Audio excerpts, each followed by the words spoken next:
Hi, and thank you to anyone who clicked this very obscure video on this very small channel. My last couple videos were about Taylor Swift's Eras Tour, but as I was online talking about the tour and her catalog with other Swifties, it had me thinking about and wanting to revisit some other artists that I love. I listen to a lot of music. Most of it is stuff I grew up with. It's harder for me to remember and get attached to newer stuff, even from my favorite artists. But with Taylor Swift, I made a conscious effort to catch up on what I missed since I fell off the wagon, which is from about 1989 onwards. I figured I would do it for my other favorite artists as well, and once I did, I decided to make a ranking of all their albums. All of these artists have been around for many years and have a pretty large body of work, so I wanted to capture how I feel about their whole songbook after being a fan for a long time. Just like with my other videos, I'm not making this with the intent that anyone will watch it. I don't consider myself a content creator. I just want to save these ideas somewhere so they stop bouncing around in my head. Today, I'm starting with a band that I have loved for many years, which is the Goo Goo Dolls. I really stand them when I was in middle school, and I've seen them live twice. I think their songwriting is so excellent, their melodies are so strong, even their early stuff, and their lyrics can be really interesting. Their journey is pretty interesting too. Their early lives, how they went from garage punks to adult contemporary stars. They're also very funny if you watch them in interviews or see them talking to the crowd at concerts. I like their personalities. I feel that people appreciate the famous songs like Iris, but their deep cuts and the albums as a whole never get the praise they deserve. So here's how I'm going to rank it, and all the other artists that I happen to do in the future. It's hard for me to pick an absolute single favorite album. I usually have two or three. Because of that, I'm going to do it by tiers. At the bottom is D tier. These would be albums that I actively dislike and have a problem with. Spoiler alert, I've never heard an album I would put here because I love these artists so much. As of now, none of them have ever screwed up this badly. Next is C tier, which are the albums that I consider meh or mediocre. They're okay. They may have a few good songs, but as a whole, they were kind of disappointing or not as strong as the higher up stuff. Above that is B tier, which are good albums. I really like them. I would be perfectly happy listening to them. They're just not the artist's most outstanding work. Above that is A tier, where it goes from good to great. On some days, they could be my personal favorites, but they're not quite a masterpiece. And finally, S tier. These are not just the artist's best work, but albums that I think are exemplary, even when compared to other artists. These albums are just outstanding front to back. That was a lot of talking, so I'm going to get into the Goo Goo Dolls catalog. As of me writing this, they have 13 studio albums. I re-listened to all of them while writing this. I'm not going to count the Christmas album because I feel like that's its own thing. I have no interest in that, and I feel like you can't compare it to the stuff they wrote, or mostly wrote. But for their regular studio releases, let's go in ascending order. At the bottom of C tier, we have Miracle Pill, released in 2019. This album isn't bad, but I think it is bland. It very much feels like the Goos on autopilot, which you see with a lot of their recent work. The choruses are trying to be big, but the hooks are quite lazy. They don't have the heart-wrenching quality of their best songs. They sound good as you're listening, but then you forget them soon after. The lyrics are often generic. John Resnick's lyrics used to be fantastic, but for the past several albums, I think they've really been diluted by all the co-writers he works with. The production and pretty much everything sounds basically the same as Boxes, the album released before this one. There was no growth or differentiation from that to this. Overall, this album just doesn't excite me, but I understand if it might for some people because it does have its nice dramatic moments. My top song from it is Lost. Just above that is Chaos in Bloom, their newest album. Now, as soon as I played this the first time, it had a little more oomph than Miracle Pill. The songs are just a bit stronger and there's a little more diversity with the tempos and the sounds. I think it is cool that Resnick produced it all himself. I can understand if someone would rank Miracle Pill above this, but it is similar, so a lot of my commentary would be the same. My favorite song on this is You Are the Answer. Next in C tier, probably around the same quality, but very hard to compare to those last two albums because it's so different, we have their very first release, the self-titled album from 1987. Before I talk about the actual music on this album, let me say thank goodness for streaming. When I first became a fan of the Goos, this album was hard to find. It was out of print, and it wasn't available on iTunes, so the only way to get it was a used copy of the CD that cost like $60 on Amazon or eBay if someone was selling it. I never bought that, so I had only heard one song, which was I'm Addicted, because it was on the compilation, What I Learned About Ego, Opinion, Art, and Commerce. But now we have Spotify, and miraculously, the first release is there. I put this in C tier because they were just college kids with a lot of hair, starting out, goofing around. They basically went on a bender, they got drunk and high, and stayed up for 3 days straight to record the whole album. It's messy, it's short, but it's fun, which is more than I can usually say for Miracle Pill. I've never listened to the replacements, so I can't comment on the similarities. Even then, Robbie was a charismatic singer. Before I listened to this, I thought it didn't have any slow songs, but in fact, the last track, Don't Beat My Ass with a Baseball Bat, has slow verses. So there you go, the very first Goo acoustic ballad. It has other things that their first few albums have, like an instrumental and two covers. As a whole, it's not high art, but it's entertaining, and you can hear seeds of the greatness to come. I think the best songs here are Slaughterhouse and Come On. Rounding out C tier is their second album, Jed, from 1989. This album is pretty similar to their first one, but just a tad more polished. I would not say it's better or more mature, but the songs sound a little more like songs. John started singing on a couple tracks, including this album's acoustic. James Dean, that one has not aged well. There are two covers here, including one where they had Lance Diamond sing, which was fun. Lance Diamond was a singer and radio host in Buffalo, a local celebrity, and he continued to perform live with the Goos into the 90s.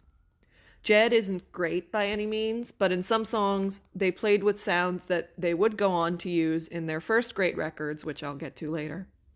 My favorite songs here are Road to Salinas and the cover of Down on the Corner.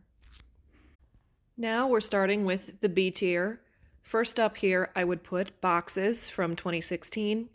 Most of what I said about Miracle Pill and Chaos in Bloom applies here too, but I think this album is more memorable and some of the tracks are really pretty.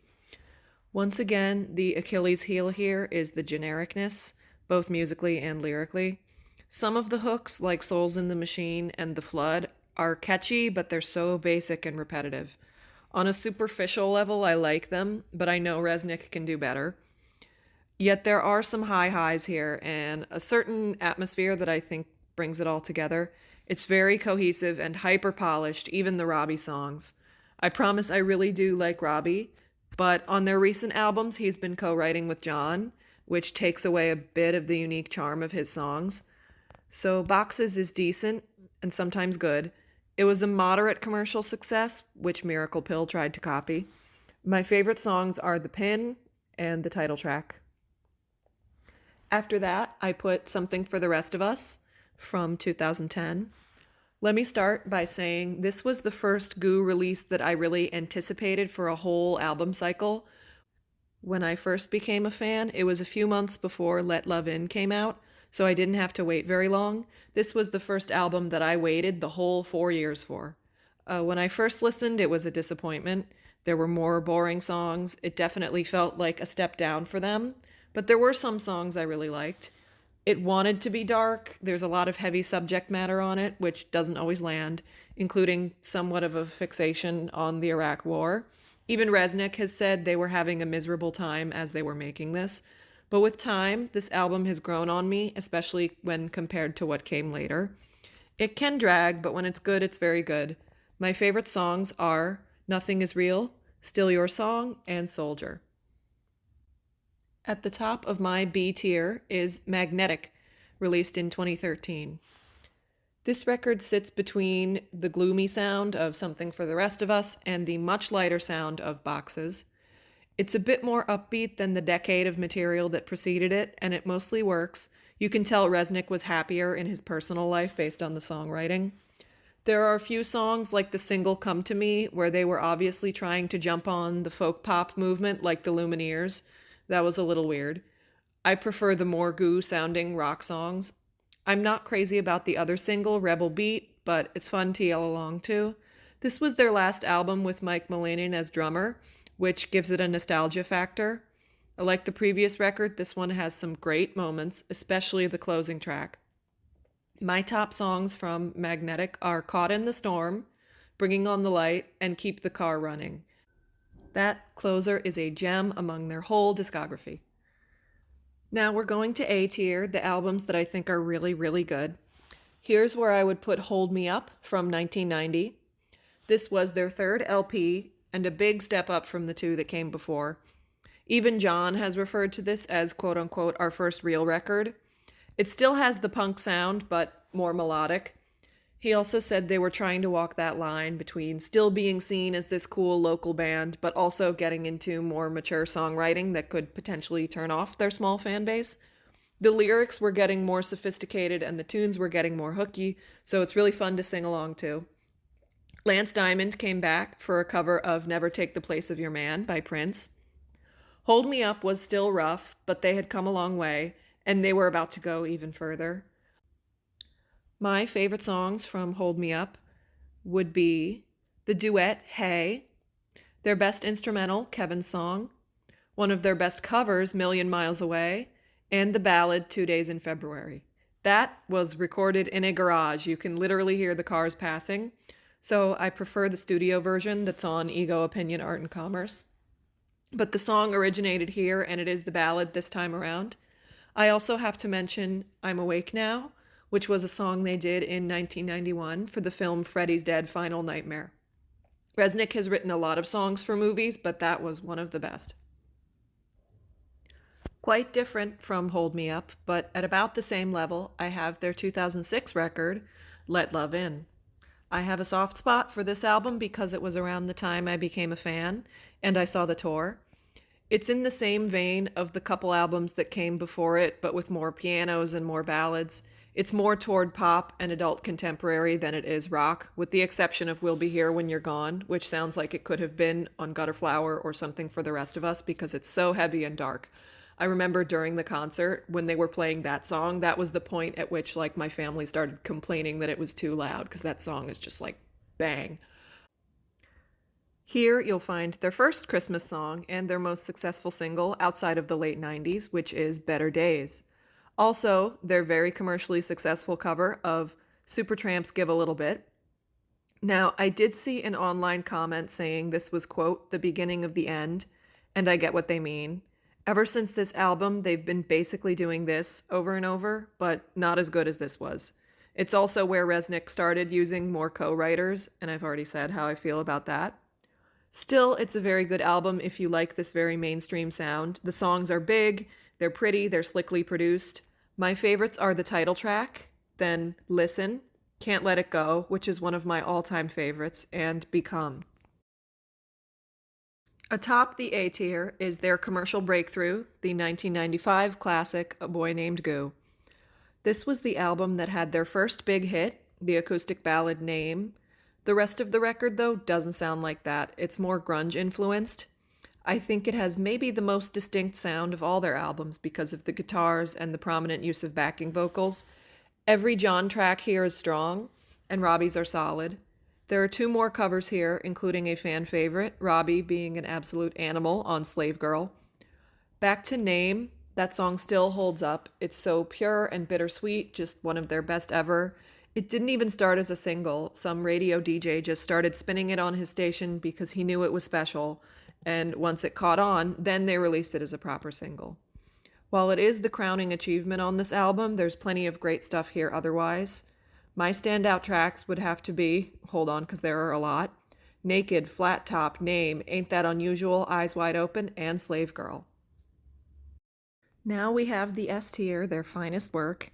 Any of these could be my favorite, but something has to get the silver and the bronze, so I would give it to their best-selling album, 1998's Dizzy Up the Girl. This is the album that gave us some of their biggest hits, Slide, Black Balloon, and the monster, Iris. I'll start by saying that being their most popular, this record also gets the most criticism. Detractors say this is where they sold out, but if you listen to their whole discography, they were on this trajectory from the beginning, and the non-ballads are still definitely alt-rock songs. Dizzy, Bulletproof, and all of Robbie's songs have an edge.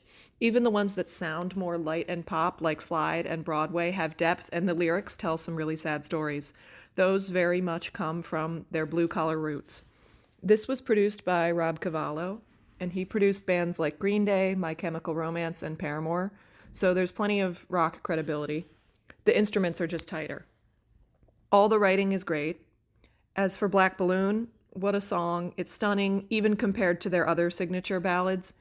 Equally breathtaking is the closer, Hate This Place. Despite its success at the time, Dizzy Up the Girl feels underrated today, with the obvious exception of Iris. I won't list favorites since I already talked about a lot of them, but I love the whole thing. Right beside Dizzy is its more serious cousin, Gutter Flower, from 2002. Gutter Flower has a lot of the same kinds of songs as Dizzy Up the Girl, but it's more open about its moodiness. A lot of the songs are breakup songs, probably inspired by Resnick's marriage falling apart at the time. I would say a lot of the same praise from the last album applies here too. They had the same producer, the same number of Robbie songs. However, this album has some songs like It's Over and What Do You Need that are way lower and darker than anything on Dizzy Up the Girl, and they're awesome. I suppose Here Is Gone is like the big ballad of this album. It was a single, but it's different because it's more mid-tempo and it really soars. Big Machine is one of my all-time favorite Goo songs, like in my top 3. It blows me away every time. The songwriting and musicianship was just at the top of their game on this record. That's also evident in the Live in Buffalo recording, which was 2 years after. And last, but certainly not least, die-hard fans might have seen this coming. My favorite Goo album is 1993's Superstar Car Wash. This is where they had really developed, I would say all but mastered, the kind of soft rock, melodic grunge songwriting. Some people say it's hard rock, that a few of the songs lean toward metal. I would not say that, but it's definitely not as smooth as their newer stuff. There are some real honest guitar solos here. John has said they didn't know how to play their instruments on the first release, but this was 6 years later and they could definitely play here. Those riffs and even the percussion and the cymbals just light me up somehow. The reason I put this at the top over Dizzy or Gutter Flower is I feel Robbie's songs here are better. They're some of his best. I've seen countless fans say that their favorite Robbie song is Another Second Time Around, and I think I agree. There's magic in it, especially the last verse. There's no real ballad here, but there is a song with strings, which is We Are the Normal. And I would be remiss to talk about this album without giving some love to probably my favorite Goo Goo Dolls song ever, or at least it was my favorite for many years, and that's Girl Right Next to Me. I don't even know why. It's not really unique, but something about it is so satisfying. This album is consistent, it's complete, it never gets old for me. There you have it. These were all just my opinions. It's okay if there are fans out there who disagree, but there's not a lot of videos like this for this band, so it was fun to make this, and not that difficult. I think with the Goo Goo Dolls, there's a pretty clear delineation between their good work, which starts around Hold Me Up and continues until somewhere in the early 2010s, and their lesser work, which would be like the first couple and last couple albums. I could only find one other ranking of their albums, which I'll link up here. That reviewer put Something for the Rest of Us and Miracle Pill at the bottom, and Dizzy Up the Girl and Gutter Flower at the top. He didn't love Superstar Car Wash like I do, but out of their 13 records, there are like 5 that you will always see at the top of people's lists. That differs from, say, Taylor Swift, where every album is someone's favorite. Everyone's list would be different for her. As for the Goos, I've kind of accepted that the glory days aren't coming back. I don't expect them to ever make another Gutter Flower, but I am happy to revisit their old stuff and check out their new stuff when they do it. Hopefully this gets a few new people interested in the band, and thank you for watching.